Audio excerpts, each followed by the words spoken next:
నువ్వు ఏదన్నా ఒక నిర్ణయం తీసుకున్నప్పుడు నీ వల్ల కాదు, నువ్వు చేయలేవు, అట్లాంటివన్నీ ఫేకు, నీ ముఖానికి లచ్చ రాదు, నువ్వు కారు కొట్టమని ఎవడన్నా వారు మీ భర్త అయినా మీ ఇంట్లో భార్య అయినా పక్కన పెట్టాను, నో ప్రాబ్లం. విడాకులు తీసుకోని చెప్పట్లేదు, బట్ డోంట్ లిజన్ టు.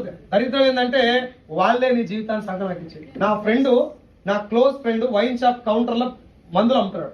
కౌంటర్లో కూర్చొని నెలకు 18,000 సాలరీ చేస్తాడు. నేను మీటింగ్ పోయిన 3వ రోజు వాళ్ళు చెప్పినారే బిజినెస్ జాయిన్ గా అంటే ఫేక్ రావండి, నేను చాలా చూసినా, నీకు లక్ష వచ్చినా నాతో మాట్లాడు అన్నాడు. వాడు ఇప్పటికీ 18,000 నుంచి 20,000 దాకా 20,000 ఉన్నాడు. నాకు నెలకు 6 లక్షలు వస్తున్నాయి. వాడు ఇప్పుడు మీటింగ్ రారా అంటే ఇక నువ్వు ముందర పడ్డావురా నాతోటి కాదు. వాడిని చూస్తున్నాడు, ఇంకోటి వచ్చింది జాయిన్ అయ్యి ఇప్పుడు నెలకు 3,500 ఏమో తీసుకుంటున్నాడు. వాడేమంటున్నాడంటే నువ్వు అప్పుడే నాకు ఇంత గట్టిగా చెప్పిపోతే ఏమరా, నేను అప్పుడే ఇంత గట్టిగా చెప్పుడు కదా, నువ్వు ఫేక్ అంటే కదా అంటే ఏదో అంటాం మస్తు అట్లా అంటే నీకు తెలియదారా, తెలియదు. ఈ మాట ఇంటే నా నోట్లో మన పడదు కదా. నువ్వు నాకు క్లోజ్ ఫ్రెండ్ కదా, ఓహో క్లోజ్ అంటే ఆ క్లోజా.